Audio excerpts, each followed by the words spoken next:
Hello and welcome to South Asia Today, a show that provides you the glimpses of South Asia. I'm your host, Shivangi Mishra. Let's begin with the headlines first. Maldives and India forge new chapter amidst boycott fallout. Sri Lanka aims to halve debt servicing costs, Central Bank chief says. And frequent power outages plague small businesses in Pakistan-occupied Gilgit-Baltistan. Let's begin the show. In the midst of diplomatic impasse, Musa Zamir, Foreign Minister of Maldives, embarked journey to New Delhi on May 8th. His mission was to navigate bilateral concerns and cultivate stronger ties between India and Maldives. During his visit in New Delhi, Zamir held pivotal discussions with India's External Affairs Minister S. Jaishankar, delving into a wide range of mutual concerns. Both the leaders actively pursued avenues to enrich their multifaceted relationship, exploring collaborative opportunities across diverse sectors. In the midst of a diplomatic deadlock, Musa Zamir, Maldives Foreign Minister, embarked on a journey to New Delhi on May 8th, aiming to engage discussions with Indian officials on bilateral concerns with India. Zamir met with India's External Affairs Minister S. Jaishankar to address matters of mutual concern. During his visit, both the leaders endeavored to enhance their multifaceted relationship by exploring various avenues of collaboration. India also positively reacted to Maldives' efforts to ease tensions, seek common ground, and pursue collaborative opportunities.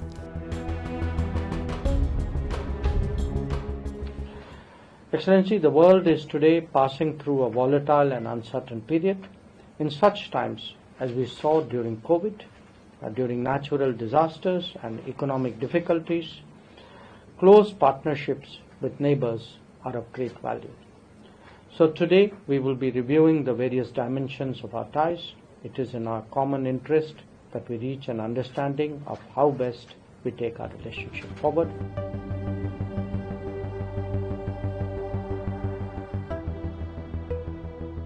Zamir's visit came as India announced to replace its military personnel from Maldives. The ties between Maldives and India strained after some Moldavian politicians from the ruling party posted derogatory remarks about Prime Minister Narendra Modi. Following the incident, the boycott Maldives trended on social media, which eventually hit the Maldives' tourism-dependent economy. Standing in support for their country, Indian tourists started cancelling flights and hotel bookings in Maldives. After facing serious backlash and witnessing a staggering decline in the economy, Maldives started working on damage control. Former Moldavian President Mohammad Nasheed has voiced significant concerns regarding the ramification of India's boycott call on Maldives, particularly in the context of tourism. Nasheed convened apologies on behalf of the Moldavian people and emphasized their wish for Indian tourists to continue visiting the country. He highlighted the impact of the boycott on Maldives. It has impacted a lot. And, I am actually here in India. I'm very worried about this. I want to say the people of the Maldives are sorry. We are sorry that this has happened. Indian people, we want Indian people to come on their holidays to the Maldives, and there will not be any effect on any change in our hospitality. So it's very unfortunate that our kind of more activist-minded government officials, low-level government officials, decided to articulate in this manner. Then I am also encouraged that the President has now removed them from government. India and Maldives share ethnic, linguistic, cultural, religious, and commercial links steeped in antiquity. India was among the first to recognize Maldives after its independence in 1965 and to establish diplomatic relations with the country. Since then, bilateral relations have been nurtured and strengthened by regular contacts at the highest levels. However, the ties between the two countries started declining in November 2023 when the Moldavian President Mohammad Muizu assumed power.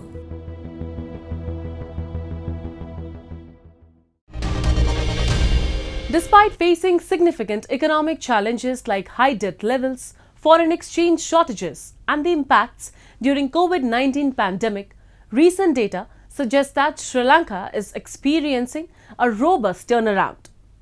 During a recent news conference, the central bank chief emphasized Sri Lanka's determination to achieve debt sustainability as soon as possible. After finishing the debt restructuring procedure, the country hopes to cut its servicing expenses in half.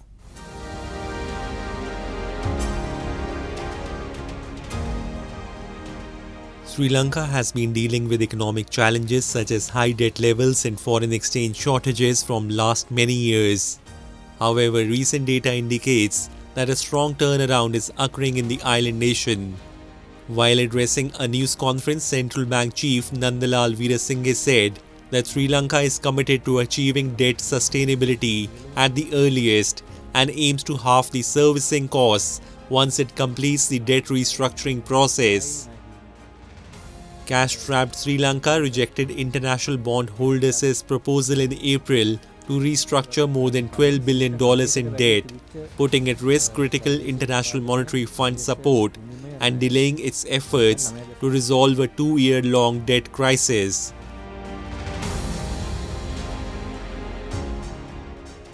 සියලුම නායක පාර්ශවකරුවන්ගෙන් එකඟත්වය ලබාගෙන ඉදිරි වසර දීර්ඝ කාලයක් තුළ ණය ස්ථායී ණය ගෙවීම් ක්‍රමයකට රජයට ඔරොත්තු දෙන රජයට ගෙවිය හැකි ආකාරයේ විදේශී ණය ගෙවීම් ක්‍රමවේදයකට එන්න පුළුවන් වෙයි කියන එක ලොකු විශ්වාසයක් තියෙනවා.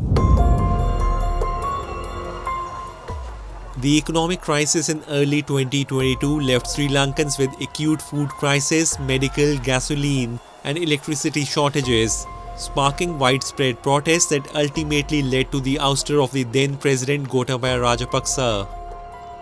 According to the recent Asian Development Bank research, Sri Lanka's economic growth is expected to accelerate to 3.6% in 2019 and 3.8% in 2020, up from 3.2% in 2018. Sri Lanka has already struck a deal with its main government creditors, but an agreement in principle with bondholders is also needed to secure IMF board approval for the next $337 million installment of its $2.9 billion program. Now the country is expected to grow by 3% in 2024 after its economy went into free fall in 2022 due to record low foreign exchange reserves, pushing it into its worst financial crisis since independence from Britain in 1948. The South Asian island nation defaulted on its foreign debt in May 2022.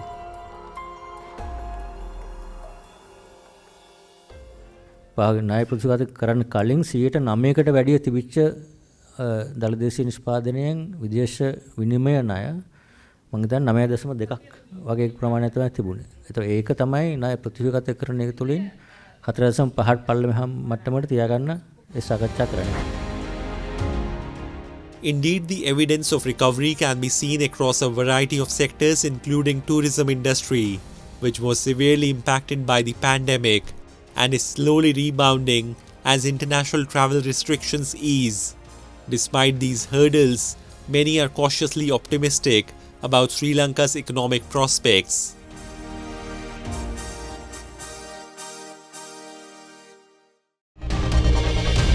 Now we take a look at some happenings in Asia in a segment called Asia Watch.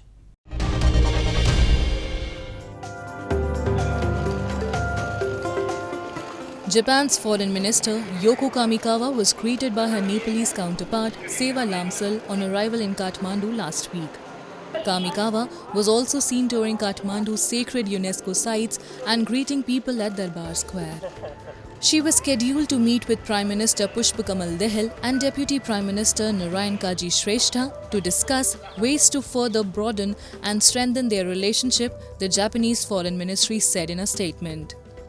Kamikawa is the fourth Japanese foreign minister to visit Nepal since the two countries established diplomatic relations in 1956.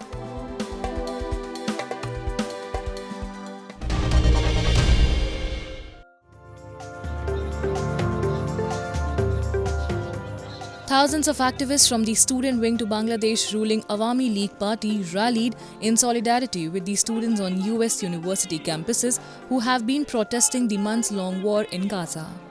At least 6,000 people joined Monday's rally organized by the Bangladesh Chhatra League on Dhaka University's campus, law enforcement agency officials on the ground confirmed. Many who were not part of the league, mostly students, joined the protest in support of Palestinians, demanding an immediate ceasefire and an international court tribunal for Israeli Prime Minister Benjamin Netanyahu. The crowd also harshly criticized US President Joe Biden's government for the sometimes violent clashes seen between US police officers and pro-Palestinian student protesters. The Bangladesh Chhatra League also organized similar rallies across the country, hoisting Palestinian flags at universities and colleges where the protests were held.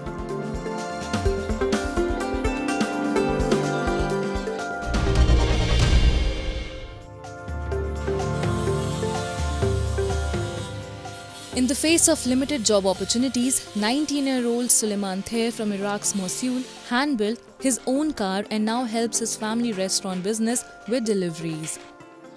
Initially a hobby, Suleiman's creative streak and interest in cars has resulted in a practical and useful product.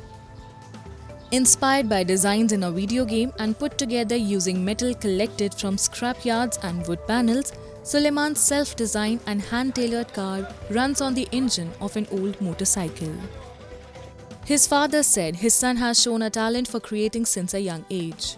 He explained how he always supported his son's creativity and now Suleiman's hobby has become of great use to the family restaurant. Suleiman now uses his handmade car to deliver food orders around the city, which saves the business money on expenses. Despite huge untapped oil and gas reserves and steadily rising oil output and revenue, 22% of Iraq's population, around 10 million people, live below the poverty line, according to the Ministry of Planning. Last year, the government said it would spend to create jobs and rebuild infrastructure as it recovers from years of conflict.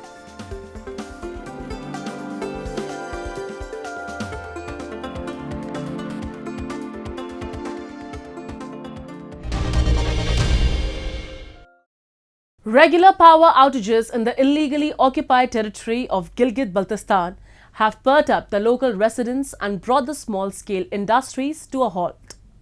Businessmen and traders complain that 90% businesses are out of order and the authorities in the illegally occupied territory are taking no cognizance of the problems.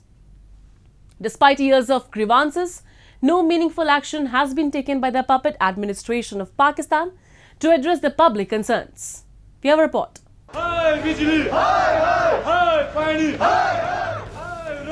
The mountainous region of illegally occupied Gilgit-Baltistan is currently grappling with its worst electricity crisis.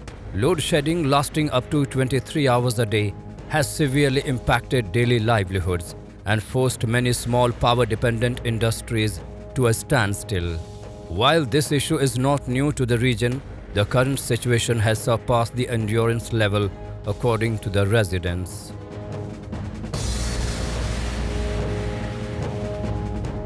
Already 90% हमारा कारोबार, हमारी मईशत, हमारी industry छोटे छोटे कारखाने हैं, छोटे छोटे वर्कशॉप्स हैं, वो सारे के सारे बेरोज़गार हैं। मैं बिजली के हवाले से फ़ौरन से बेशतर इमरजेंसी लगाई जाए। ये टोपी ड्रामे, कभी हम रमज़ान में बिजली देंगे, रमज़ान में भी हमने आपका हाल देखा और मुसलसल पिछले कई सालों से हम आपका हाल देख रहे हैं, आप नाकाम हुए। लाइट नहीं है, हम कारोबारी लोग बहुत मुतासिर है। इस टाइम हमारा दुकान इतना पैसे लगा के लागत से हमारा दुकान पूरा अंधेरे में डूबा हुआ है। लोग किस तरह सामान हमसे ले जाएंगे? लाइट होगी तो लोग हमसे सामान ले जाएंगे, हमारा रोजगार चलेगा। The residents vehemently hold the administration accountable for its apathetic stance and inability to address the region's electricity needs. They accuse the authorities of using excuses such as the lack of water flow during winter to justify regular load shedding. However, summer has arrived and load shedding continues to persist, leaving the populace disillusioned and distressed.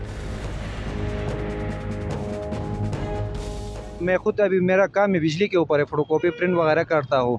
बिजली नहीं होने की वजह से काम ही disturb है, पूरा निज़ाम ही दरहम बरहम है। हमारे पास इतने सहूलत मौजूद है गिलगित बल्तिस्तान में, पानी सब कुछ है।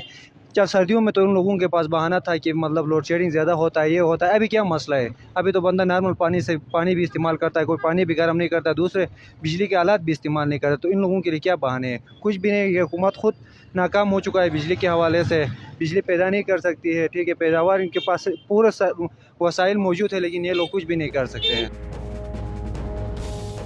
Despite enduring regular power cuts throughout the past year, residents have been burdened with inflated electricity bills. Numerous protests by residents, local traders and businessmen against both load shedding and inflated bills have gone in vain. The puppet administration has turned a blind eye to their plight, further aggravated the sufferings of the residents.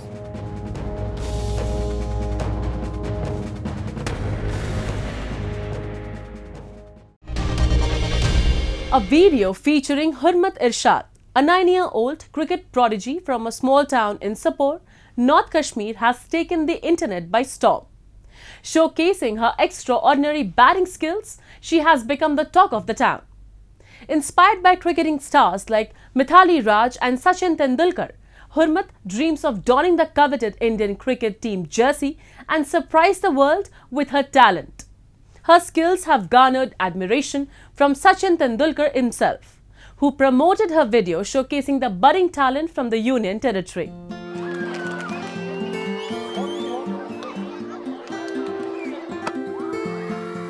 Hailing from the small hamlet of Pazalpura Bomai in Sopore district, a young prodigy is garnering millions of praises for her exceptional cricketing skills on social media.